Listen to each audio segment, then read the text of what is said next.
Welcome everyone to Monday Morning Morons for April 9th, 2018. This week, let's start out with a little reminder.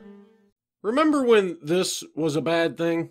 Remember when millions of people across the country protested school segregation? Remember when we thought that making black and white only places was racist?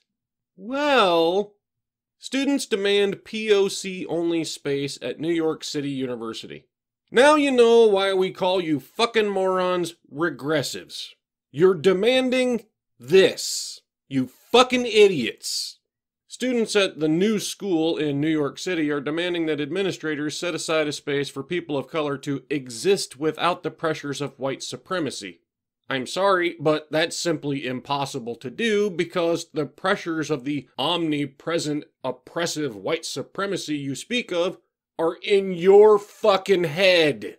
The new school doesn't have a space dedicated to students of color, a space where we can organize, a space for us to have privacy under the errant white gaze at our school, the statement continues, insisting that requesting a POC-only space is not returning to segregation because it is not denying white people any opportunities.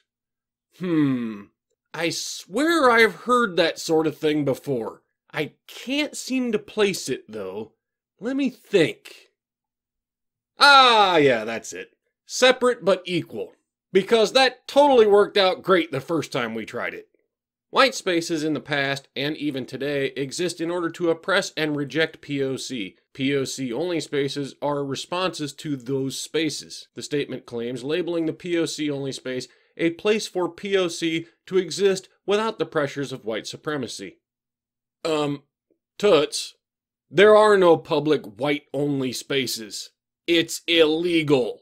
It's the very fucking thing these people spent years protesting. It's the very thing they rightly called racism. It's the very thing that led to this. I would think someone evidently so obsessed with equality would recognize this. It's more commonly called the Civil Rights Act of 1964. Perhaps you should spend a little less time with your head up your ass and a little more time learning history. It didn't stop in the 18th century. Stop being willfully ignorant. You're destroying the very things your own ancestors shed blood, sweat, and tears to accomplish.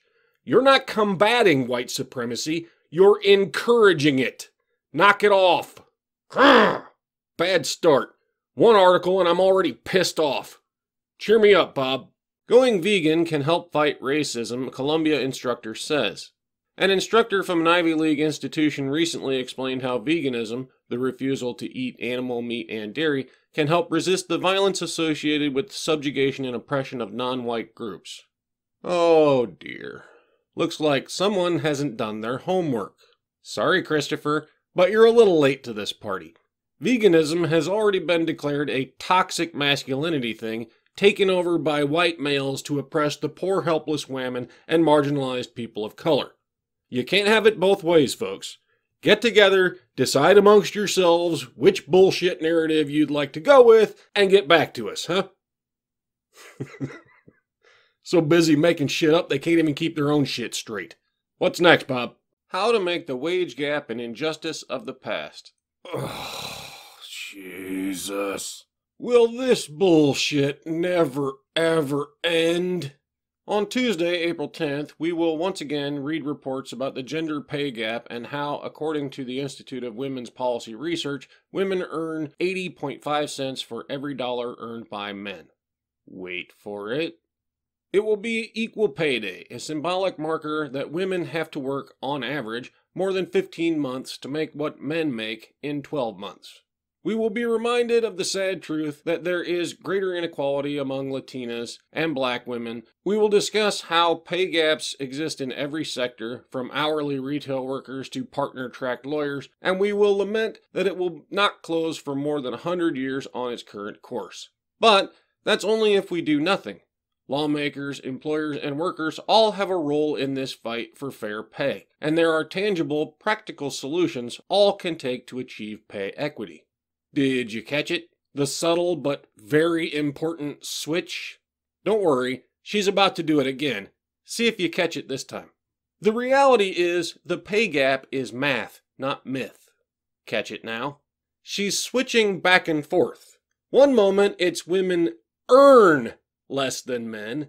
The next minute it's a pay gap. She's using these terms as though they are synonymous, and yet they're not. And she's going to point this out herself in just a few more sentences. It matters every time women receive their paychecks and have less money to cover their bills, support their families, or save for a home or retirement. It matters to our daughters and granddaughters who grow up with less opportunity. It matters to spouses and partners who have to work more to help compensate for the difference. Boom! You see it? Spouses who work more. Like all the other dimwits perpetuating this crap, you're bitching that some people get paid more because they work more. If you work 60 hours a week, I would expect you to earn more money than someone who works 30 hours a week. That's not an injustice. That's not sexism. It's not discrimination. That is exactly what should happen. Give me the toxic masculinity piece, Bob. Her plan? To do what? Solve a non-existent problem? Why the hell would I waste time reading that? If we must. First, we need strong federal and state pay equity laws. It's been more than 50 years since the Equal Pay Act of 1963, prohibiting workplace wage discrimination on the basis of sex, and Title VII of the Civil Rights Act, barring all employment discrimination on the basis of race, religion, and national origin, as well as sex. While these laws help to make advances, they are in need of 21st century updates. In short, times have changed, and laws must too. Right.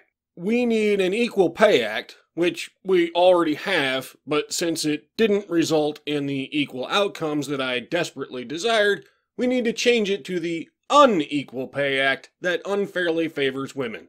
I'm so surprised. What's your next step? Second, we must change employer practices and break down barriers for women. Growing numbers of employers recognize fair pay and good benefits are not just good for employees, they are good for the business and bottom lines. Businesses and organizations like Salesforce, Delta, Luna, and Starbucks are taking actions, conducting pay audits, and banning the use of prior sales histories, which perpetuates cycles of underpay. Lots of babble there.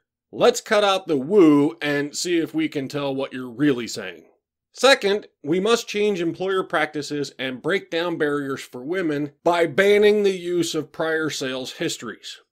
Much more clear now, huh? You want to eliminate pay raises people have earned for years of experience.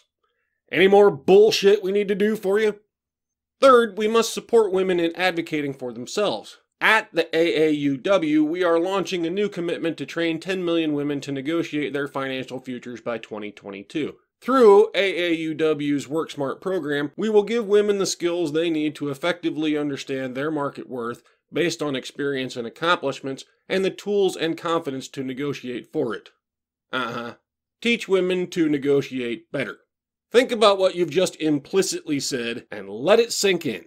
Women currently don't know how to negotiate their salaries effectively. Thus, they are earning less. And that's men's fault how exactly? Yet again, you're demonstrating that this gigantic, systematic, oppressive, patriarchal sexism problem you want to solve doesn't exist. Congratulations. All right, Bob, I've humored her enough. Toxic masculinity time.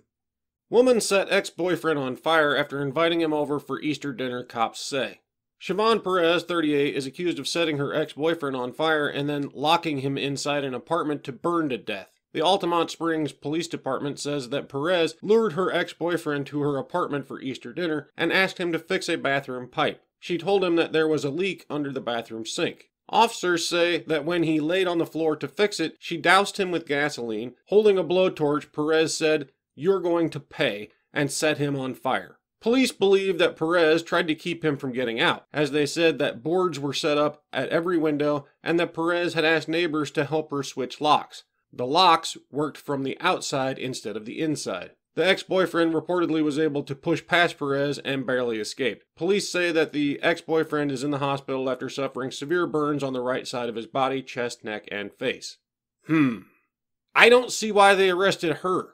I mean, clearly that guy is a classic example of toxic masculinity, isn't he? Let's look at this one step at a time. Ex-girlfriend invites him over for Easter dinner and he shows up. So we can assume that their breakup was extremely tough and they no longer get along at all. In fact, she clearly despises him and he hates her too, right? I don't know about the rest of you, but I frequently show up for dinner invites from people I hate. Then she tells him there's a leaky sink in the bathroom, which, out of pure malice, he decides to fix for her because, well, clearly he's a monumental asshole. How much more toxic masculinity must this poor woman endure before she's justified in trying to burn him to death? Clearly, the patriarchy police have overreacted here. There is just no way this woman should be arrested. She's a victim, you heartless bullies. All right, Bob, what's funny this week? UC Berkeley magazine blames gun violence on white men. Oh? Awkward. Remember the social justice mantra. Women are victims, men are oppressors, and feminism is just about equality. I'll see you all next time.